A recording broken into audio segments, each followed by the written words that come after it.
Hoje, na reportagem especial aqui do MT Record, nós vamos falar sobre a família nos dias atuais. Recentemente, a Câmara dos Deputados resolveu fazer uma enquete sobre um tema polêmico e complexo, que é a definição da família para os brasileiros.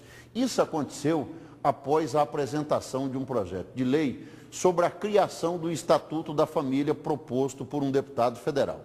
Na enquete, a população é questionada se concorda ou não com a definição da família como um núcleo formado, a partir da união entre homem e mulher prevista no projeto.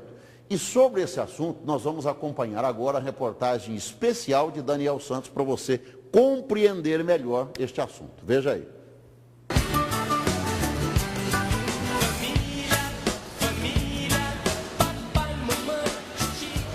Responda rapidamente.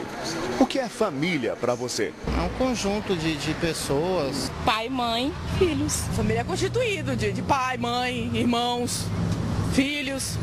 Isso é uma família. Família pode ser como uma semente que necessita de cuidados constantes para crescer e se desenvolver.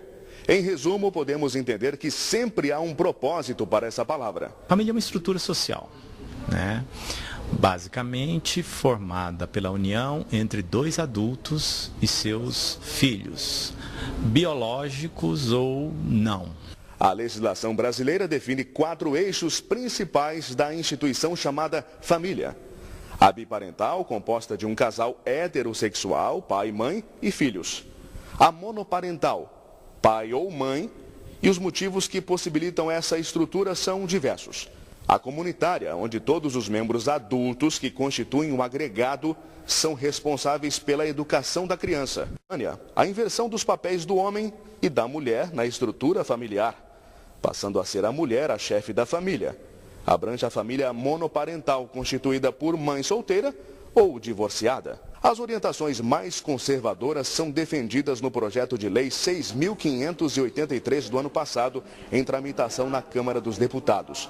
O texto define família, a união entre homem e mulher e seus herdeiros, frutos do casamento, união estável ou comunidade formada pelos pais. No contexto mais contemporâneo, o Congresso Nacional faz uma consulta popular para saber se pessoas de mesmo ou sexo oposto podem configurar família. O assunto é polêmico e provoca reações dos setores mais liberais. É um projeto que traz tudo de mais conservador que a gente tem e que a gente já conseguiu avançar em muitos setores. Esse projeto vem e ele retoma uma discussão que é uma discussão que já avançou. Não está mais nesse patamar da gente discutir o que é correto, uma relação heterossexual, uma relação homossexual. Já o projeto de lei 470, também de 2013, em tramitação no Senado, é mais flexível no tratamento do conceito família. Pelos artigos 3 e 4, família existirá em qualquer modalidade e pessoas que possam conter. Todos os integrantes devem ser respeitados. A proposta cita a dignidade humana pela família, Estado ou sociedade com todas as garantias para o indivíduo. O texto do Senado agrada ao Instituto Brasileiro de Direito da Família. Para a Constituição Federal, nós tínhamos 2 tipos de família. A família que vinha do casamento e a família que vinha da união estável entre um homem e uma mulher. Hoje, nós já não reconhecemos mais esses modelos que limitam a convivência humana relacionada às famílias. Nós temos as famílias, por exemplo, de avós que vivem com os netos, pai que vive sozinho com o filho, nós chamamos de família monoparentais, famílias que são compostas por pessoas do mesmo sexo, que são os casamentos e as uniões estáveis homoafetivas. Nós temos uma diversidade de formas de formatação dessas famílias, que hoje o projeto já contempla. Há uma comunhão de propósitos, onde nós temos que ter um terreno fértil para que todas as pessoas desenvolvam as suas potencialidades e possam ser felizes, sendo respeitadas nas suas diferenças. Um casal homossexual ou pessoa sozinha homossexual que tenha uma ou mais crianças sob sua responsabilidade formaria o que o projeto chama de configuração familiar homoafetiva e não substituiria o fato de serem adultos cuidando da formação cognitiva de alguém. Porém, quebra todos os paradigmas no conceito tradicional de família.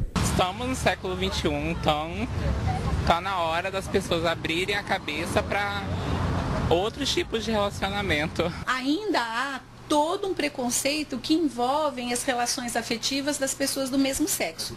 É cultural e nós estamos fazendo uma força muito grande, uma luta muito grande, porque queremos respeitar as diferenças e o projeto de felicidade e o projeto espiritual de cada ser humano diante das suas identidades individuais. Nós precisamos de verdade fazermos uma sociedade onde todos têm o direito de serem pessoas completas e pessoas felizes. É um debate que está fora de mão. Ele vem na contramão de tudo aquilo que nós estamos discutindo nacionalmente, né? Hoje, você pega o movimento de mulheres, o tanto que as mulheres avançaram no debate do que é relação na visão das mulheres. Você pega o movimento negro que vem fazendo esse debate também do modelo de hegemonia, né? Do modelo heterossexual, do modelo de hegemonia branca. Quer dizer, esse projeto, ele traz à tona tudo aquilo que nós já estamos, não é que deixou de existir, mas ele está superado nas relações sociais que nós estamos construindo no ano de 2014. Outro ponto de causa polêmica é a multiparentalidade. Em famílias recompostas, o padrasto ou a madrasta terá o dever de pagar pensão alimentícia em caso de separação da genitora ou do genitor do menor. A criança ou adolescente passaria a ter duas fontes de pensão, do pai ou da mãe, do padrasto ou da madrasta.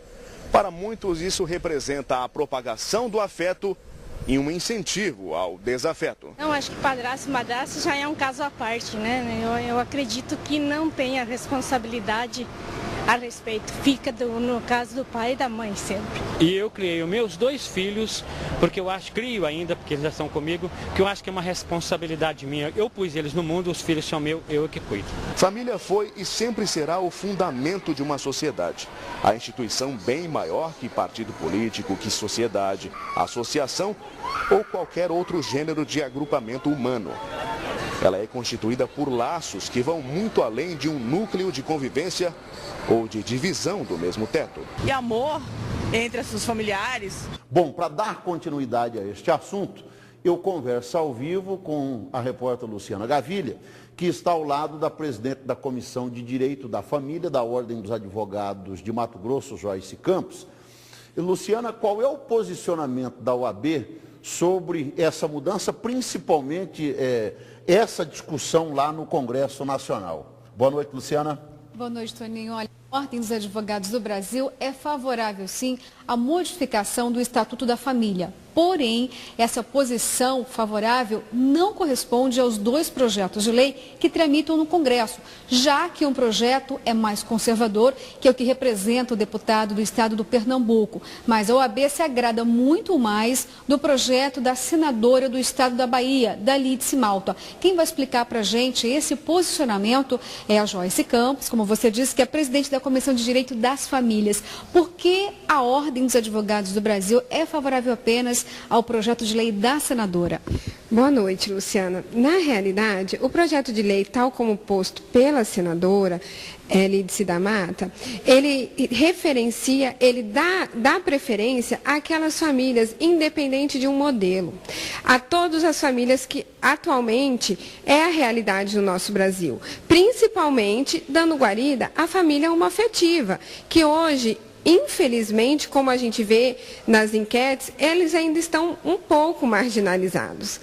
E se a gente levasse em conta o projeto apresentado pelo deputado federal, o deputado Anderson Ferreira, seria um retrocesso para a nossa sociedade, uma vez que o divórcio, o casamento homoafetivo, a união estável homoafetiva, está aí totalmente reconhecida pela lei e sendo amplamente divulgado, até mesmo para que a sociedade se familiarize com o tema. Agora, as crianças é algo de bastante preocupação para elas. O que mudaria se, no caso, o projeto de lei da senadora fosse aprovado? No meu ponto de vista, não mudaria Nada, porque aquelas crianças que nascem dessas novas famílias que surgiram no decorrer dos tempos no Brasil, elas já estão inseridas naquela família e elas já serão acostumadas àquela situação. E com a aprovação do projeto da senadora, elas não seriam marginalizadas pela lei, elas iriam receber a proteção que a lei exige. Agora, modificaria a relação do documento dessa criança, por exemplo? Hoje, se a gente já reparar na documentação, nesses novos documentos, a gente não encontra mais a figura do pai e mãe. A gente encontra naquele campo filiação, justamente para atender a essas pessoas que não são oriundas de famílias compostas por pai e mãe. Agora, a população diverge um pouquinho da opinião, da avaliação até da Ordem dos Advogados do Brasil, porque praticamente 51% das pessoas que estão opinando sobre os dois projetos de lei, elas são favoráveis ao projeto conservador, né, que mantém praticamente os moldes atuais da família. Sim, através dessa enquete proposta pela Câmara dos Deputados, a gente pode ver que a população ainda é um pouco conservadora, mas que, de acordo com as informações, principalmente que a mídia vem trazendo, isso vai conscientizar a população para que elas sejam aceitas, assim como a família composta por pai e mãe e filhos. Teria assim menos discriminação com a outra lei? Com certeza. Com a aprovação da lei proposta pelo deputado federal, seria um retrocesso na nossa sociedade. É importante, então, muitas discussões a respeito, antes que essa lei seja aprovada? Com certeza. De forma nenhuma levar em conta apenas a enquete proposta pela Câmara. Muito obrigada pelas informações. Bem, Toninha, a questão é bastante complicada e, por enquanto, ainda vai continuar um pouquinho complexa, dependendo ainda de outros questionamentos. E eu volto com você.